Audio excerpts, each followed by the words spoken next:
ये आज की हमारी पोइम द अर्थ। आज हम इसको पढ़ेंगे और आज हम इसकी पूरी ट्रांसलेशन देखेंगे और मैं आपको पूरी एक एक वर्ड का ट्रांसलेशन बताऊंगा। बस आप देखते जाना कि कैसे हम ट्रांसलेशन करते हैं और कैसे उसको समझते हैं। तो इससे आपकी वोकैब है वो भी बड़ी ज़बरदस्त होगी और किस वर्ड का किस कॉन्टेक्स्ट में क्या अर्थ है वो भी आपको समझ में आएगा। तो दी अर्थ, अर्थ मतलब पृथ्वी हमारी। आवर होम प्लेनेट, तो होम मतलब हमारा घर, प्लेनेट मतलब ग्रह। तो जैसे हमारे हम साइंस में पढ़ते हैं तो हमारे 9 ग्रह हैं, तो ऐसे ही पृथ्वी हमारा उनमें से एक ग्रह है। तो उसकी मतलब जो चैप्टर हैं ये क्लास 3 का, तो उसमें इस प्लेनेट के बारे में कहा गया है। और जो जहाँ हम रहते हैं वो भी हमारी पृथ्वी है, तो उसके बारे में इसकी बात की गई है कि पृथ्वी है, हमारे 9 प्लेनेट हैं, उस प्लेनेट में है एक प्लेनेट है, एक ग्रह है। तो दी अर्थ, अर्थ मतलब पृथ्वी। तो ऑन विच वी लिव, मैं सोच रहा था आपको यहाँ तक पूरा कंप्लीट पढ़ाऊँ, पहले इंग्लिश बोलूँ फिर उसकी आपको हिंदी करके बताऊँ। तो the earth on which we all live is one of the 8 planets of our solar system that move round in the sun. तो we live on the way this very beautiful planet. The planet provide shelter not only to human beings but also all the living things. तो earth मतलब हमारी पृथ्वी। तो on which किसके लिए आते हैं, जब हम किसी का डिस्क्रिप्शन लिखते हैं या उसी के हम बारे में बताते हैं, जब हमारा विच आता है कि भाई ये पृथ्वी है, तो विच पृथ्वी कैसी पृथ्वी है उसके बारे में ये और थोड़ी डिटेल दे देगा हमें। तो उसके लिए उसने न मतलब पूरी जो क्लोज है वो क्लोज लिख दी। वी मतलब हम, तो यानी कि पृथ्वी ऑन विच यानी पृथ्वी जिसमें वी ऑल लिव जो हम सब रहते हैं, is one of the 8 planet of our solar system, जो हमारा सोलर सिस्टम है पूरा कंप्लीट। तो उसका 8वां जो ग्रह है, तो उन 8वें ग्रह में से 8 ग्रह ही हमारा, उनमें से एक है क्या, पृथ्वी। और उसमें हम मतलब रहते हैं। तो दैट मूव अराउंड दी सन, और जो जो पृथ्वी है हमारी वो मूव करती हैं सन के चारों ओर। सन मतलब सूर्य, मूव मानी मतलब चारों ओर घूमना ऐसे गोलाई में। तो we live on this very beautiful planet. We मतलब हम, लिव मानी रहना, दिस मानी यह, वेरी मानी बहुत, ब्यूटीफुल मानी बहुत अच्छा, और प्लेनेट मतलब ग्रह। तो यानी हम रहते हैं on this very beautiful planet, हम और मतलब इस बहुत ही अच्छे सुंदर जो प्लेनेट है, बहुत सुंदर मतलब जो हमारा ग्रह है उसमें हम रहते हैं। दी अर्थ प्रोवाइड, अर्थ मतलब पृथ्वी, वही प्रोवाइड मतलब प्रदान करना, प्रदान करना। तो जो अर्थ है पृथ्वी है वो हम प्रदान करती हैं। शेल्टर, शेल्टर मतलब आश्रय, आश्रय रहने का स्थान है, या जैसे मतलब जैसे हम रूम में रहते हैं, कमरे में रहते हैं, वो हमारे लिए आश्रय होगा, तो ऐसे ही हमारे पृथ्वी लिए हमारे लिए आश्रय हैं। तो not only human beings, human beings मतलब प्राणी, जो भी आदमी हैं, जो भी जीते हैं, तो वो, तो अब कह रहे हैं कि पृथ्वी है वो मतलब जो मानव है हमारा, उसके लिए ही आश्रय नहीं है, but also all living things, मतलब इसमें ऑल लिविंग्स सभी जो मतलब उसके अलावा और भी मतलब जीवित वस्तु हैं, जीवित थिंग्स हैं, उसके अलावा और भी हमें प्रदान करती हैं। मतलब ये आश्रय आश्रय प्रदान नहीं प्रदान करती, उसके अलावा और भी बहुत सी चीज़ें वो हमें प्रदान करती हैं। तो जैसे अब इसने बताया है कि क्या क्या प्रदान करती हैं। एनिमल्स, एनिमल्स मतलब पशु, प्लांट, प्लांट मतलब पौधा। तो ये कह रहा था मंतर कि प्लांट PLANT, प्लांट, प्लांट माने मतलब हमारा पौधा होता है, और प्लेनेट PLANET, प्लेनेट, प्लेनेट मतलब हमारा ग्रह होता है। तो ग्रह प्लांट पौधे हैं वो प्रोवाइड भी करती हैं, एनिमल्स भी, इंसेक्ट जीव जंतु प्राणी, बर्ड्स, बर्ड्स मतलब हमारे पक्षी आ गए, और ह्यूमन बींग्स हम खुद हैं, मानव। तो ये जो सभी हैं तो ऑल हैव एग्जिस्ट, तो ये जो सभी हैं ये ऑल किसके लिए है, ये ऑल इसके लिए है। तो ऑल सभी ये एग्जिस्टेंस करते हैं। एग्जिस्ट मतलब अस्तित्व, जिसकी कोई डायमेंशन हो, जिसकी कोई फिजिकल फॉर्म हो, जिस मतलब जिस जो चीज़ हमें दिखाई देती है ऑन दी अर्थ। तो ये जो सभी चीज़ हैं वो हमें वो मतलब इस प्लेनेट पर एग्जिस्ट करती हैं, वो हमें दिखाई देती हैं, या वो वैसे भी इसमें हैं। तो earth is the only planet in the universe, कि जो हमारा यूनिवर्स है, जो हमारा ब्रह्मांड है, यूनिवर्स मतलब ब्रह्मांड, प्लैनेट वही ग्रह, ओनली मतलब केवल, ओनली मतलब जब लिखते हैं हम, जब किसी भी चीज़ को स्ट्रेस करते हैं उस चीज़ को, तो उसके लिए तो अर्थ मतलब पृथ्वी, तो पृथ्वी है वो केवल, यानी पृथ्वी ही यूनिवर्स में एक ऐसा ग्रह है, तो इसलिए तो कह रहे हैं ऐसा ग्रह है, जब तो उन्होंने टेस्ट कर दिया कि भी ओनली मतलब केवल यही है जिस पर मतलब आदमी एग्जिस्ट करते हैं या लाइफ एग्जिस्ट करते हैं, तो वेयर लाइफ एग्जिस्ट, तो यानी कि जहाँ लाइफ है वो एग्जिस्ट करती हैं, एग्जिस्ट मतलब मौजूद हाजिर होना, जैसे मौजूद हम हाजिर हो जाते हैं तो ऐसे, तो लाइफ मतलब जीवन, वेयर मतलब जहाँ, अगर हमारा इंटरोगेटिव है तब ये हमारा उसका हिंदी मीनिंग होता क्या, कहाँ, और ये हमारा एक क्लोज कंजक्शन है और दो सेंटेंस को जोड़ रहे हैं, इसके लिए इसका अर्थ है हमारा जहाँ, तो जहाँ लाइफ एग्जिस्ट करती हैं वो ही एक यूनिवर्स में ऐसा प्लेनेट हैं जो पृथ्वी पर हैं, तो इसलिए इसने स्ट्रेस किया है कि भी ओनली बस ये हैं, तो इसलिए ओनली हम स्ट्रेस किसी भी चीज़ को स्ट्रेस करने के लिए लगाते हैं। अच्छा, अब इसके बाद क्या है, ऑल दो मतलब यदि मतलब इसके अलावा भी, तो साइंटिस्ट है, साइंटिस्ट मतलब जो भी किसी भी चीज़ की खोज करते हैं, साइंटिस्ट आर ट्राइंग भी प्रयास कर रहे हैं टू डिस्कवर मतलब खोज करना, तो ये खोज करने का प्रयास कर रहे हैं, किसकी खोज, प्रजेंस ऑफ द लाइफ, कि भी लाइफ है, लाइफ का प्रजेंस मतलब प्रेजेंट अस्तित्व, जहाँ मतलब हम और भी ग्रह में प्रेजेंट कर सका, अस्तित्व हम उपस्थित हो उसका, तो अदर प्लेनेट, अदर मतलब अन्य, प्लेनेट वही ग्रह प्लूरल हैं इसलिए ग्रहों, तो अन्य ग्रहों पर हम जो जीवन का जो अस्तित्व है वो हो सके, तो उसको डिस्कवर करने की मतलब खोज करने की प्रयास कर रहे हैं कौन, साइंटिस्ट, वैज्ञानिक। बट ऑल्सो, तो बट ऑल्सो जो नॉट ओनली है वो हमारा कंपेयर में आते हैं, ये दोनों हमारे कंजक्शन है, ये कह रहे हैं कि ये तो करते हैं, उसके अलावा बट ऑल्सो नो साइन, ये बट ऑल्सो मतलब नो साइन, उसके कोई भी संकेत नहीं हुए हैं, कि हमारे जो साइंटिस्ट हैं वो इन्होंने इसकी भी मतलब खोज की या प्रयास किया, पर उस चीज़ के बावजूद भी उन्होंने कोई साइन नहीं मिले, साइन मतलब संकेत है बिन फाउंड टिल नाउ, क्योंकि टिल नाउ मतलब अब, और टिल अब तक, और फाइंड मतलब पाना, और फाउंड किया थर्ड फॉर्म है हमारी, तो उन्होंने अभी तक मतलब कोई भी जो साइन है, संकेत है, वो अभी तक नहीं पाए हैं। क्लियर, तो इससे आपकी वोकैब और आपको पढ़ने का तरीका बहुत ही अच्छा और बहुत ही ज़बरदस्त हो जाएगा। अब जो भी आपको चीज़ समझ में नहीं आ रही है तो आप साथ साथ कमेंट करते जाना। Your surface on the earth, earth मतलब पृथ्वी, और सरफेस मतलब सतह, तो भी अर्थ है, पृथ्वी की जो सरफेस है, उसकी जो सतह है, तो उसके बारे में ये लिखे हैं, क्योंकि ये जो ऐसा है मोटे अक्षरों में जो लिखते हैं तो वो हमारा एक टाइटल बन जाते हैं कि भाई, या हमारा मतलब सब्जेक्ट बन जाते हैं जिसके बारे में हम चर्चा करने चाह रहे हैं। अभी आगे क्या कहते हैं उसको हम देखते हैं। अब मैं इसको यहाँ तक पूरा कंप्लीट पढ़ूँगा, पहले यहाँ तक, और आपको भी ऐसी प्रैक्टिस करनी है ताकि जो इंग्लिश पढ़ने की जो फ्रीक्वेंसी है वो आप फ्लुएंटली से बोल सकें। तो the surface of the earth consist of water and land, water cover about 3/4 of the earth surface, तो the remaining 1/4 portion is covered with land. तो if you observe from great height you will see the sky meeting the land, and at some distance the place where the land seems to meet the sky is known as horizon. So if you go toward this direction, it will keep on moving further away. In fact, the sky and land never meet together, they just seem to meet each other. The place where the sea and the sky seem to meet is known as water horizon.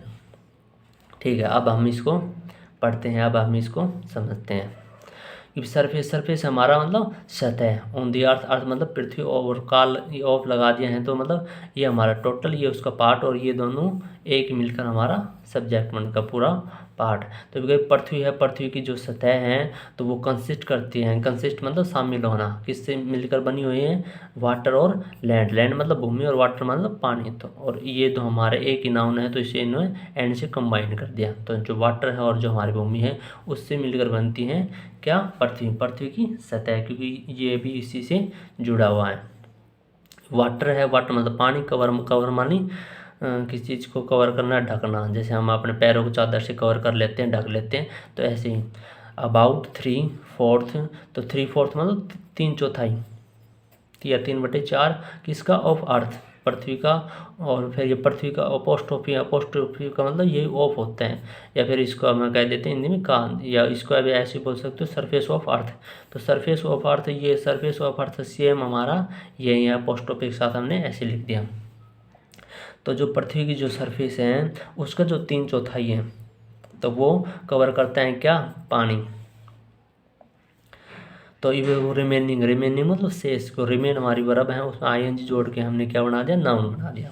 तो remaining शेष जो 1/4 रहेगा, 1/4 रहेगा, वो हमारा portion, portion मतलब भाग, हिस्सा, तो वो कवर है, कवर मतलब ढका, ये हमारा पैसिव है, क्योंकि खुद तो ये कवर करेगा नहीं, इसको कोई और कवर करेगा, जो कवर है उसको दिखाएगा है, तो वो कवर है किससे, विद लैंड, वो लैंड के साथ कवर है। मतलब जो शेष जो 1/4 हिस्सा है वो हमारा वो भूमि से घिरा हुआ है, और बाकी जो 3/4 हिस्सा है वो हमारा किसी से घिरा हुआ है, पानी से घिरा हुआ है। ठीक भाई।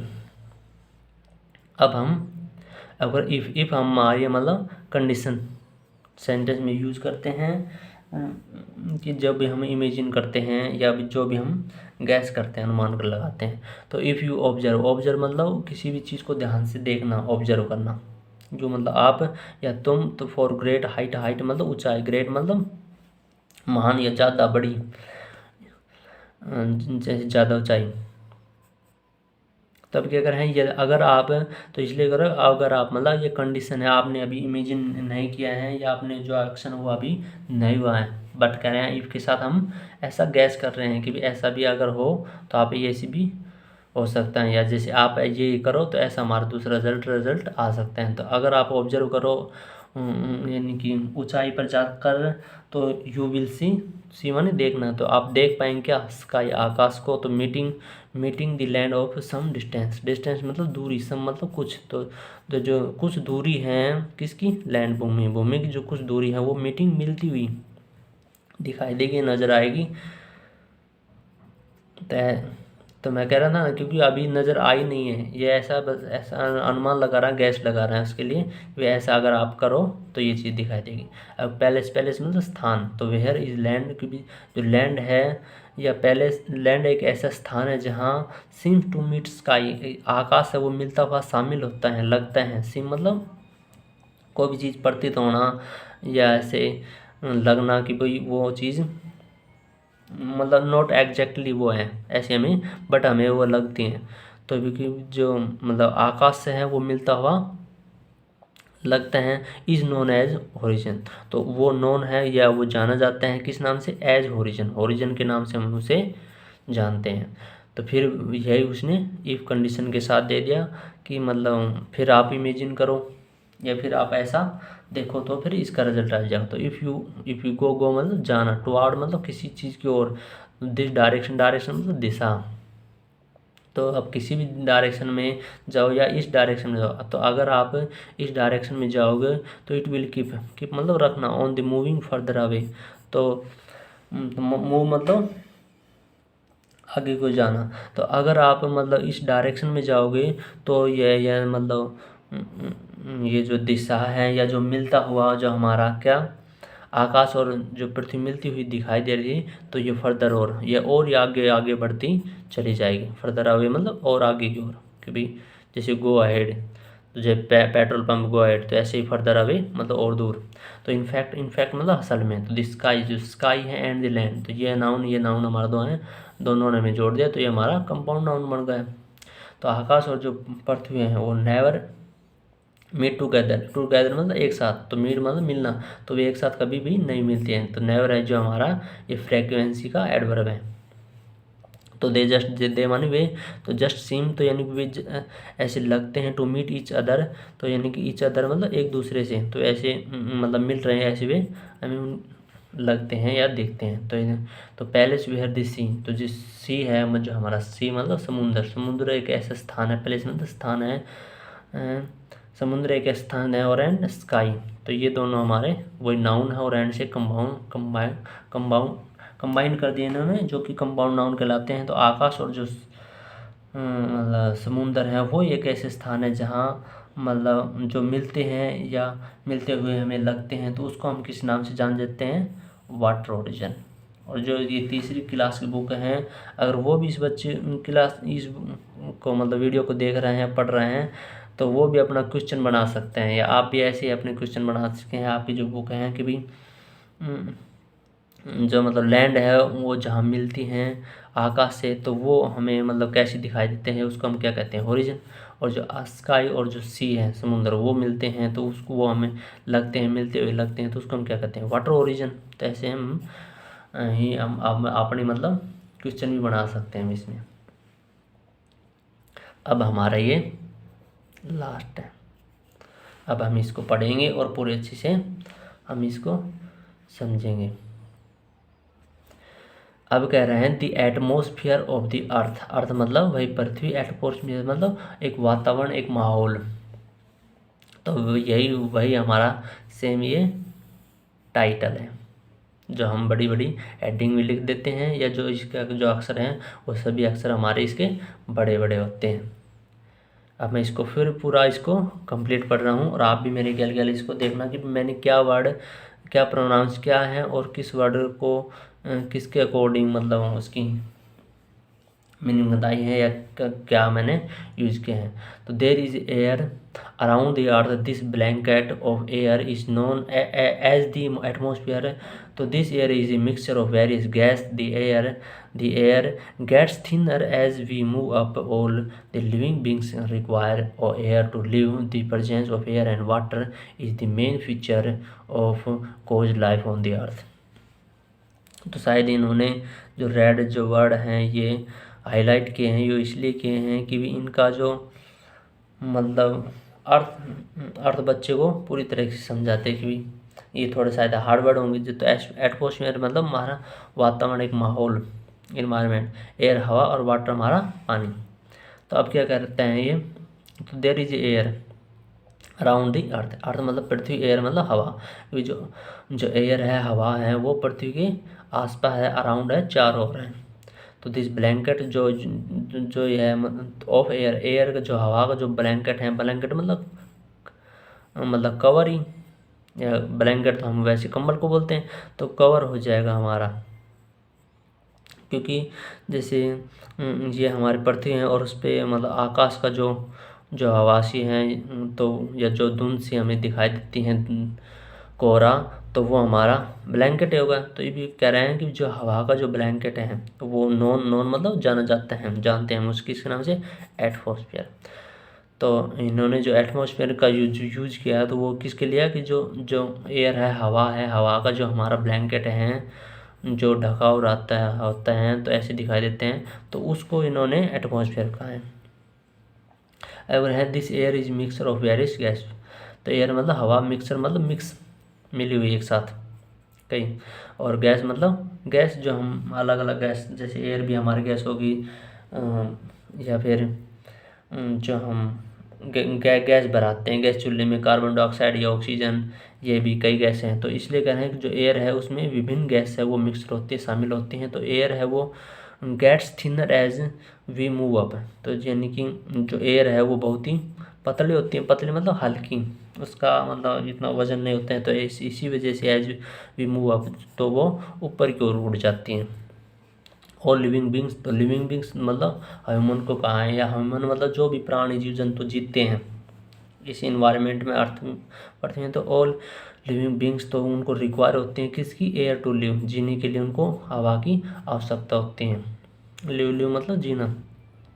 अब कह रहे हैं the presence of air, air और एंड वाटर, वाटर मतलब पानी, एयर मतलब हवा। तो जो हवा है और जो पानी है उसकी जो प्रेजेंस है, प्रेजेंस वही मतलब प्रेजेंट, उपस्थिति, हाजिरी। तो वो मेन फीचर हैं, तो मेन फीचर है मतलब मुख्य कारक हैं किसका, to cause life on the earth, earth मतलब पृथ्वी, लाइफ मतलब जीवन, कोज मतलब किसी के चीज़ का भी कारण। तो वो पृथ्वी पर यानी जीने का जो कारण है, वो मेन कारण जो मेन फीचर है वो बन जाते हैं, या वो मेन फीचर हमारा है जो वाटर है और पानी है, वो हमारे जीने के लिए बहुत ही ज़रूरी है, हम उसके बिना नहीं रह सकते। तो ये आज थी हमारी लेसन, या कहूँ या पोइम कहूँ या फिर एक पोइट्री कहूँ, जो हम ट्रांसलेशन के लिए या इंग्लिश सीखने के लिए हम यूज़ कर रहे हैं। तो आज का ये हमारा टॉपिक था, इसको मैं रख लेता हूँ कि भी इंग्लिश कैसे सीखे, हाउ टू लर्न इंग्लिश। तो इसके लिए हमारी वीडियो थी और मैंने आपको एक एक वर्ड का बहुत अच्छे से समझाया। आई होप कि आप समझ गए होंगे। तो आज के लिए मैं थैंक्स करता हूँ सेम डे की तरह। तो आप ऐसे ही सीखते रहें और ऐसे हमारे साथ जुड़े रहें। All the best.